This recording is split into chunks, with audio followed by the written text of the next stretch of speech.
Welcome to this Dyne365 Pros webinar recording. The topic is Dynamics 365 Customer Voice, a customer survey solution from Microsoft.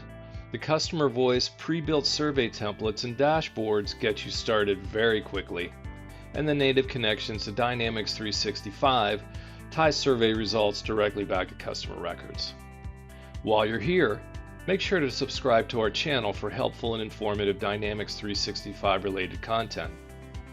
Let's get started. All right, so what I'm going to try to do today is answer 4 basic questions. And before we get started, I'm in sales and marketing. I'm not a consultant. I'm not a developer. So just about everything you see today is going to be user to power user level. For the most part, there may be a couple of things that I think you'll need an admin to help you with. But for the most part, getting up and running on customer voice technically is not too difficult. In fact, I think you'll want to spend more time working out what your customer voice surveys, your customer retention strategy, what your follow-up items are. You'll probably spend more time on that than actually building, the machinery that helps you support that. So let's get started. Okay, so what is customer voice? It's a new solution, a relatively new solution from Microsoft. If you've been around Dynamics a while, you may remember something that was called Voice of the Customer. And that was a solution that lived inside of Dynamics. It was not so easy to use, but it allowed you to send out surveys, elicit feedback, and then examine the reports and whatever follow-up action items or decision-making that was going to happen after that. Well, that's been deprecated and replaced by by Dynamics 365 Customer Voice. And again, it's a solution that allows you to gather, analyze, and act upon customer feedback. What do I really love about this is so much of it is pre-built. So you have pre-built survey templates. You have pre-built Power BI feedback dashboards. So you don't have to create those. It just generates the beautiful reports, the pie charts, the columns, the bars on its own, and it makes it really easy to see what's going on in real time.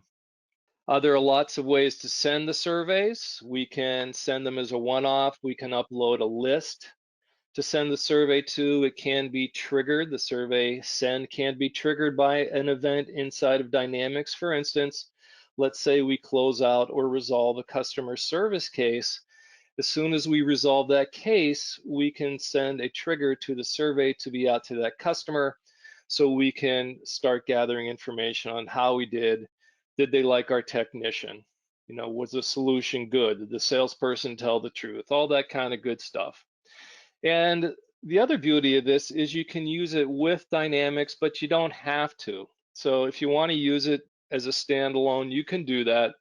But there are native ties back to Dynamics. So for instance, I mentioned closing out that customer service case. So the results, the feedback that we get from that individual survey is not only going to live in customer voice, it's also going to live in the Dynamics record. So when we go to that customer service case record of Adam Smith, we're going to see what his customer sentiment is, what the answer was to the surveys, and so on. We'll take a little look at that later. So how does it help? So if you're going to launch a customer experience initiative, or you have one now, or you just got kind of a basic survey solution that you'd like to up your game, this is a great foundation for that. So whether you're a small business or enterprise, it's going to work for you. So why are some of the other reasons? Again, we want to use customer voice. Well, getting to know our customer, gauging levels of customer satisfaction, reacting to problems in real time. So let's face it, not every customer is going to be 100% happy 100% of the time. And if we need to take quick action to head off a problem, it's going to allow us to do that. The data is easy to share between departments, again, because you've got the ties back to the Dynamics system. Not only can you have those Power BI style dashboards inside of Customer Voice, but you can have views and dashboards inside of Dynamics that are going to be visible, say, to the head of the customer service department, who's going to be impacted by the behavior and the sentiment of these particular customers. And again, for future business decision making, and I think this is really important. So we operate on hunches part of the time, but I think if you study modern management, good management decisions are based on real data. And that's something the customer voice provides us. So I know when I go into a meeting and I want to win an argument, I like going in there armed with real data from real customers that are going to help management be confident that the initiatives that I put forth, the ideas that I have, those things have merit.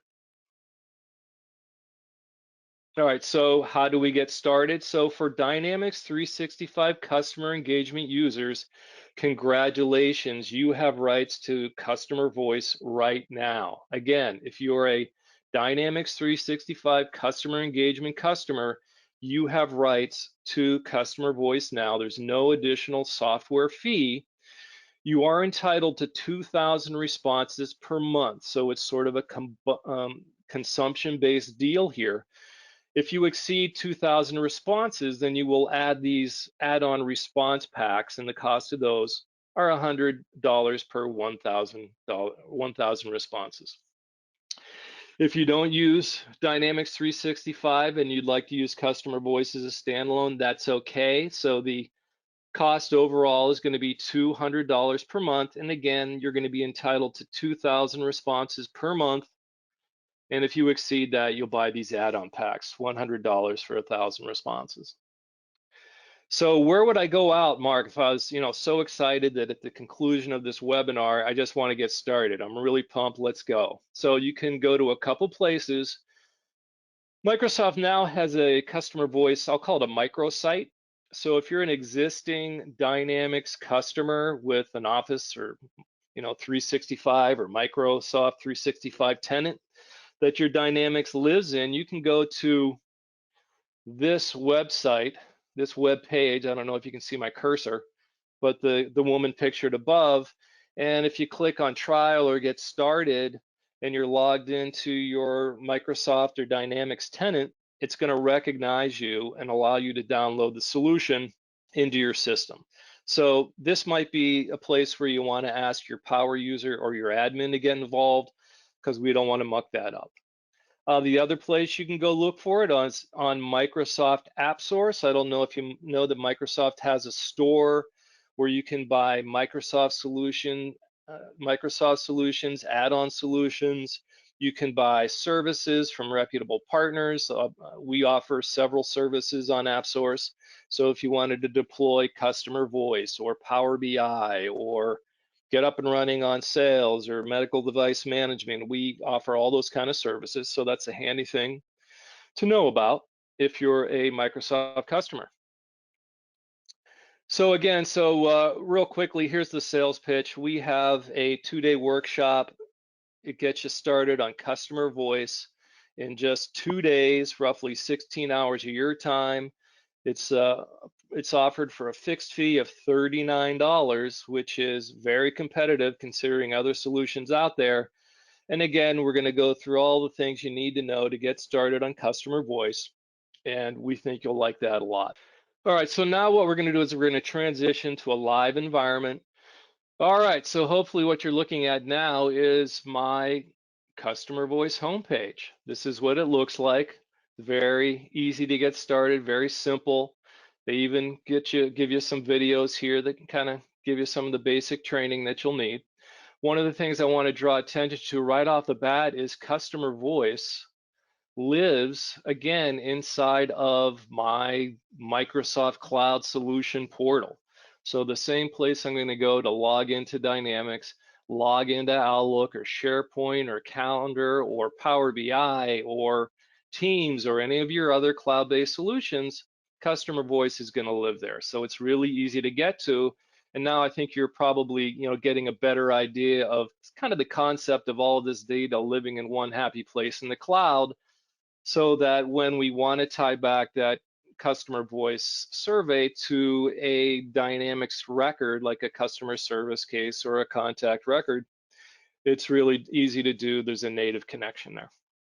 All right, so I want to do a few things here today. Number one, I wanted to show you how easy it is to get started. So you see this little button here. This is going to allow us to create a new project. Now, they don't use the term, well, we do use the term survey, but a project is a little higher level. So we may have an objective that requires gathering of customer feedback, but that may entail more than one survey. So for the sake of building out multiple surveys, we think of that as a project. So we may have, the first survey may be, did you get your order? The second survey may be, are you using our product? Are you happy, etc. So they give you these templates, ready-made templates that you can use to elicit information in respect to periodic customer feedback, order delivery, service visits, support. If you'd like to see what these look like, you click on this little guy here, and it shows you exactly what your customer is going to see when they look at this survey. And if you wanted to, you could just start with one of these. So let's just do that. And we can get started in just a few seconds here. So I'm going to select this support survey template, click next. I'm going to tell it which instance of Dynamics I want to connect to. And what you're going to see here is voila, I now have a customer survey. So this is kind of dull. You're going to want to obviously modify this, brand it, put on your logo, put in your colors, change the questions. But literally, I could start with this in 10 seconds. So this is what it looks like on a desktop or a browser. This is what it's going to look like on your mobile device. So it's really easy to see exactly what your customer is going to see. And if I wanted to send this, I've got lots of options. So let's look at kind of the most basic option, which is sending it via email. So this is what that email template is going to look like. That's going to contain the link to my survey. Now, I have not done a whole lot to modify this template, so it's very vanilla, but obviously you'd want to modify this as well. So I'm going to send this to one of my customers, and all I need to do is start typing in this customer's name, Mary Jones, and the solution is automatically searching the contact list inside of Dynamics 365 to find a person that I may want to send this to. So that's just one option. So that's an option as a one-off. I could also import a list. So if I had a CSV file and I wanted to import contacts to send this to, I can do that as well. Can we go backwards here? Yes. So automation. We'll go to that last. So we can embed this code in a web page. So that's an option. We can include this link in any email communication that we'd like if we didn't want to send that entire template. And we can send it as a QR code. So if we just wanted to place this somewhere where a customer could scan it, it's going to pop open that survey. So let's go to this, which is automation. And what this is going to allow me to do is take advantage of something called Power Automate. We're not going to talk a ton about that, but Microsoft has built all these pre-configured workflows to make it super easy for me, probably the power user or maybe the admin, to send off a survey when an event occurs inside of Dynamics. So we talked a little earlier about send a survey when a customer service case is resolved inside of Dynamics. So I just press that button and fill out a little bit of information, and then all of that workflow is going to be created in the background. And then the next time I close a customer service case related to whatever this service or this product was, it's going to automatically send out that survey. And when that customer responds to that survey response data is going to automatically populate customer voice. It'll be visible in my Power BI dashboards. I'll be able to export it to Excel, share it with my team. And obviously, if that's living inside of Dynamics, my customer Dynamics users say the customer service rep, the customer service manager, VPs, whatever, they're all going to have access to that data.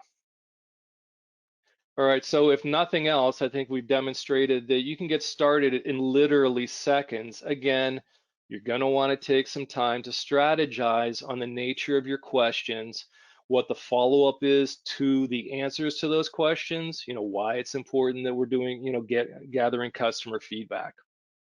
Okay, so looking at this homepage, this is already, I've loaded up some basic customer satisfaction and sentiment dashboards relative to this survey called Service Visit. So this is one of those generic kind of surveys that I put together and just sent out to a couple of test emails so we can see what this looks like. So what we can see already is customer satisfaction is okay. It's not great, but we'll dive into the data, the actionable data, to see what's going on there. Customer sentiment overall is 50% negative, 25% neutral, 25% positive. So obviously we have some work to do. So let's look at a couple of the surveys. So this is a generic survey. This is one I customized. So let's just start with this generic survey. Let's go up here. So this is what the actual survey looks like. I did not modify this at all. So again, this is not what you'd want to do in real time. This is not a good production survey, but it gives you an idea of what those pre-configured guys look like. 4 questions, basic rating, rate your experience. We've all seen this kind of stuff in the past. So let's go back and take a look at, what satisfaction metrics look like. So this is that data that I told you that is coming back into the system. So we saw this on the dashboard page, the same graph. And we can even look at things like sentiment across a timeline in both a bar chart and also on this timeline, okay? We can look at the actual data. So again, this is more of like trends, right? So this is more high level. Let's dive into the actual responses. So overall quality of our service, we've had total 7 responses. The average rating is 3.7, which is not bad, okay? So let's look at some of these questions. So please rate your experience scheduling a visit. How easy was it to get a technician to your residence? So these are the answers. We've got 42% of the people said it was very easy. This one person said that it was somewhat easy, one person was neutral, and one person said it was somewhat difficult. So again, these are the actual responses, and some of the text-based responses that we got also live here as well. So one response that filled out the text field, arrived on time, got it fixed, all good. You guys rock, count on me as a future reference. By the way, I have 10 million followers on TikTok and Twitter. Well, wait a minute here, we've got an advocate. So that's another thing that we need to think about. So in addition to managing issues, problems, customer sentiment, this is also another vehicle that we can use for advocates. So maybe in a B2B kind of situation, this would be someone we want to reach out to get a customer case study or ask for a blurb to put on our website. If we want to dive into the individual responses of our recipients, it's really easy to do. So we can see those 7 recipients. Then I can just click on this here and get their data. So here is that gentleman who really loves us. His name is Adam Green. He's a contact in Dynamics. So we can reach out to him and contact him quickly to get a hold of him and see how he can help us garner more customers. Now, if we want to, we can also create alerts. So let's say that a net promoter score comes back low. So net promoter score is really popular. They generally go from 0 to 10 or 1 to 10. So we might say that anybody who gives us a net promoter score of 3 or less, that should create an alert. That's a red flag. That's somebody we want to get a hold of right away to find out if something went wrong during that service visit or whatever. The technician was rude, they got there late, the machinery isn't working properly. We can act upon that in real time. All right, so what we saw there is me just using a generic survey right out of the box, and using that, we saw, some of that feedback that came back. Let's actually go back to where it ties into Dynamics. So right now, sorry for jumping so abruptly, but this is Dynamics 365. This is the Customer Service Hub. And this is the customer case record. These are resolved cases of this gentleman, Adam Green, that we think is going to be a great advocate. So this was his problem. His fridge wasn't running. We sent out a technician. And here we can see right within the Dynamics solution, we've got the results of his survey. So again, not only does it live inside Customer Voice, it also ties back automatically. I didn't do anything other than set up that little workflow using Power Automate. Super simple. Again, I am just a salesperson. If I can do this, you can too. So again, really easy to make maximum use of the system, both as a standalone and tied to Dynamics 365. All right, so what I want to do next is show you a survey that I did spend a little time modifying, but it didn't take a whole lot. So I run a stereo repair business called Good Vibes. And so I just modified one of those. Actually, I created this guy from scratch. So there is a create from scratch button on your homepage. And so what I did was I created this survey. This is what it looks like as I build it out. And we're gonna run through all the different types of questions that you're able to use in Customer Voice, and talk a little bit about branching logic and a basic business case for that. Excuse me. So this first type of question is a choice question.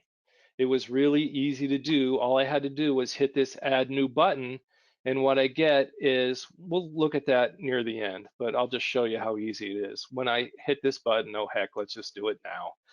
I've got the ability to choose between many different types of question types. So I'm not going to use that right now. We're just going to show you what I build out, and how easy it is. So these choice options allow multiple answers to be selected, and it's displays on this drop-down list. It's real simple to do. You just type in some plain old text here, and then I can modify all these choices. I just type them in, and it provides me, in this case, with an opportunity to get to know my customers. So that's what this first question is about. So I do stereo repair. I want to know more about my customer. How do you listen to music? How do you experience it? Do you stream it? Do you love vinyl? Are you into FM radio? And this will inform me in respect to maybe how I offer services or promos or treat customers in the future. So this second one here, this is a simple text-based field, so I can capture a short or long answer to any question that I want to pose to my survey recipient. And I can also put in restrictions and apply them to different things. We're not going to get into that. So the third thing here is basic rating. So how did you like the technician's hairstyle? And this is basically like your, 5-star rating, your number rating, smiley face. So it's basically a survey that allows you to rate us between 1 and 5 in respect to a certain aspect of the service. We can also put in dates. So here I've just entered, what is your birthday? Maybe I want to send them a birthday card. Or maybe this could be a date or requesting a future service or something else. We're also able to rank following aspects. So what's most important to you when you're listening to audio, treble, mid-range, or bass? And the customer will be able to rearrange these in respect to the priority. So, and then we have what they call a Likert question. And the Likert scale it's a matrix, so it's a series of statements that we provide, and the respondent's going to select one of the options that best suits or meets, their customer truth. And then, of course, we've got Net Promoter Score. So, this is your overall rating, and a lot of people put this first because this may be the only thing that people fill out. But basically, we're going to allow the customer to rate us on a scale of 1 to 10. And let's see what this looks like. As you can see, I did customize it. Let's talk about the branding. So what I did was I added a theme color. So you remember everything was blue. So if I wanted to make it red or yellow or take it back to blue, super easy. Adding a logo, again, super easy. I just add a logo right there. I can personalize it any number of ways. I can put in the first name, last name of my recipient, so lots of options there. We're going to we talked about branding already, so let's take a look we'll look at branching next after we look at kind of the WYSIWYG version of what the customer is going to see. So this is actually the experience the customer is going to have on a browser. So this is what the survey is going to look like. They're going to be able to choose, again, from these different choices, enter text on what's more important, what's so important to you about high quality audio. They're going to rate our technician's haircut, enter a date on a calendar. They're going to arrange this priority list based on what they feel to be most important. So I like bass the most. And then again, here's your Likert survey. And then last but not least, Net Promoter Score. So let's talk about branching logic. So here's a simple example.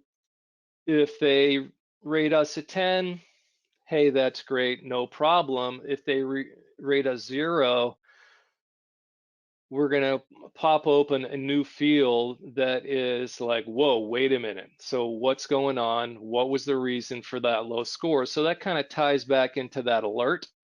So that say anybody who gives us a Net Promoter Score of say 3 or less in this case, something's going to happen. In this case, we use branching logic from within the survey builder to generate this additional question. So if I answer 4, 5, 6, 7, 8, we're not going to see that.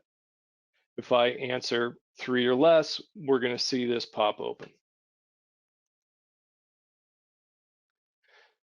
And I think we only had one respondent to this particular, I think I just put this together this morning, so there aren't a lot of responses. But again, we can see what the rating is. We can see the responses. Now let's go back to our home page. Thanks for watching our Dyn 365 Pros webinar. Remember to subscribe to our YouTube channel for helpful and informative Dynamics 365 related content. See you next time.